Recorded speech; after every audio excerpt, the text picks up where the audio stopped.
Paper pattern எடுத்துட்டு சிசரில் cut பண்ணுறது. தையல் அளவு விட்டிங்க இல்லைங்களா, அந்த லைன் கட் பண்ணிகிட்டே வரணும்.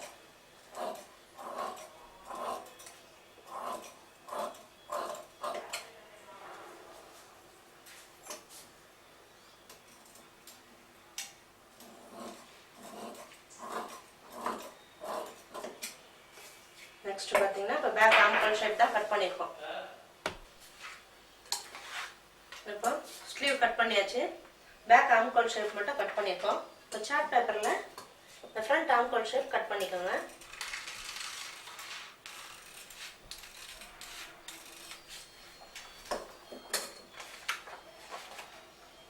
ரைட் சைடும் மேலே படிக்கிற மாதிரி, மேலே வந்து ராங் சைடும் அடியில் ராங் சைடும் வரணும். அடியில் ராங் சைடும் மேலே ராங் சைடும் வரணும். ரைட் சைடும் உள்ளுக்கு வரணும். இப்போ இந்த ஃபோல்டுக்கு நேராக கரெக்டாக வச்சு நீங்கள் தையல் அளவு எங்கே வெட்டிங்களோ அதுக்கு நேராக இந்த பேப்பர் பேட்டர்ன் வைங்க. இந்த துணியில் 2 பீஸாக பிரித்து போட்டுக்கணும். ஒரு சைடு மட்டும் இது பேக் ஆம்கோல் ஷேப், ஒரு சைடு மட்டும் ஃப்ரண்ட் ஆம்கோல் ஷேப் வரைஞ்சிக்கணும்.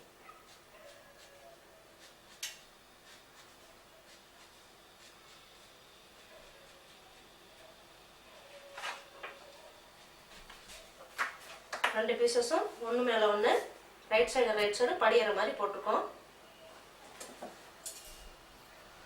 இதில் ஒரு சைடு மட்டும் ஃப்ரண்ட் ஆம்கோல் ஷேப் வரைஞ்சி அந்த ஆம்கோல் ஷேப் அப்படியே கட் பண்ணிக்கலாம்.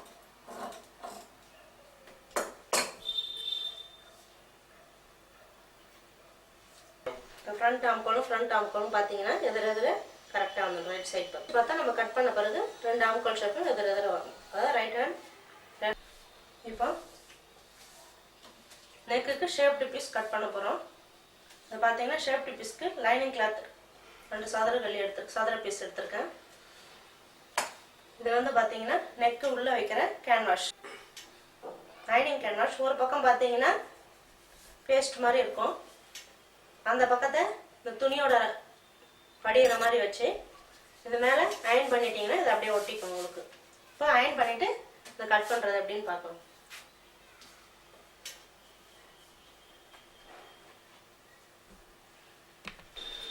இப்போ கேன்வாஷ் வச்சு அயன் பண்ணியிருக்கேன். பாருங்க ஒட்டியிருக்கு. நெக்ஸ்ட்டு இந்த துணியோட அப்படியே ஃபோல்டில் மடிச்சுக்கோங்க. ஃபோல்டு வந்து இந்த சைடு வர மாதிரி வச்சுக்கோங்க. இப்போ இந்த கேன்வாஷோட துணியை ஃபோல்டில் மடிச்சாச்சு.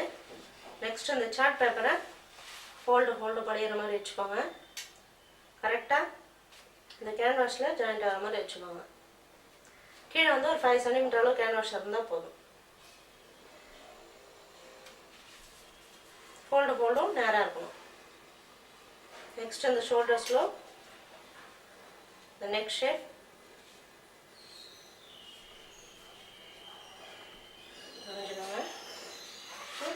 சார்ட் பேப்பர்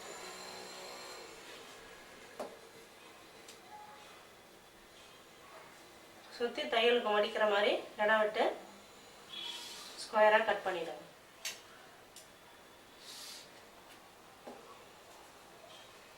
ஷேப் படி எப்படி வேணாலும் நீங்கள் கட் பண்ணிக்கலாம்.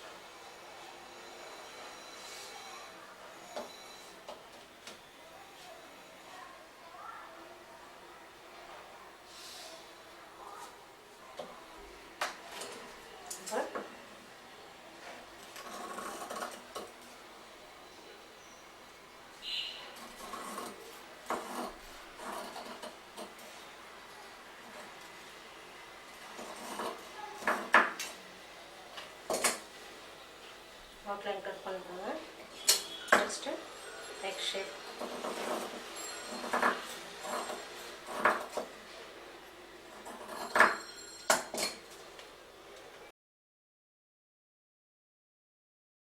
பார்த்தீங்கன்னா கேன்வாஷோட ஷேப் பீஸ் தயாராகிடுச்சு. Front neck shape.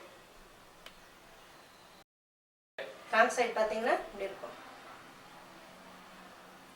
Lining cloth வந்து ராங் சைடு வரும், கேன்வாஷ் வந்து உள்ளே போயிடும் உங்களுக்கு. இந்த கேன்வாஷ் வச்சாதான் உங்களுக்கு நெக் வந்து ஸ்டிஃபாக நல்லா இருக்கும் பார்க்குறதுக்கு. பேக் நெக்கும் அதே மாதிரி ஃபோல்டில் மடிச்சுக்கிட்டு, பேக் நெக் நம்ம பேப்பர் பேட்டர்னில் வரையில. ஸோ இந்த லைனிங் கிளாத்தில் கட் பண்ணிருக்கோம் இல்லைங்களா, அந்த கிளாத்தை ஃபோல்டு படிகிற மாதிரி வச்சுக்கோங்க.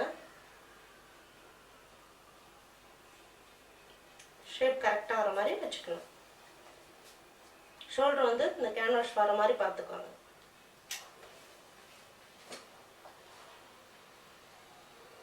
The shoulder slope. Next in the neck shape.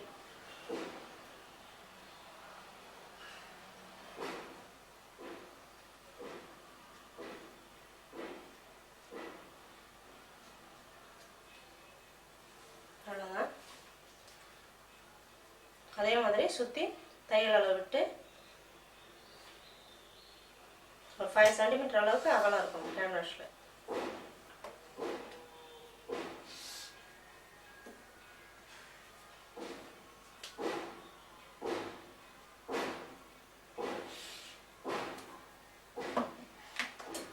இதையும் கட் பண்ணிக்கலாம்.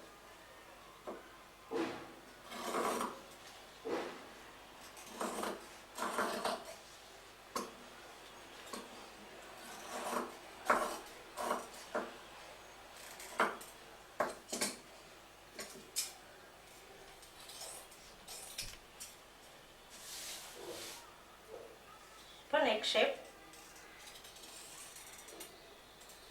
பானைக்கு கட் பண்ணும்போது அந்த மூளை கரெக்டாக பார்த்து நீங்கள் கட் பண்ணணும்.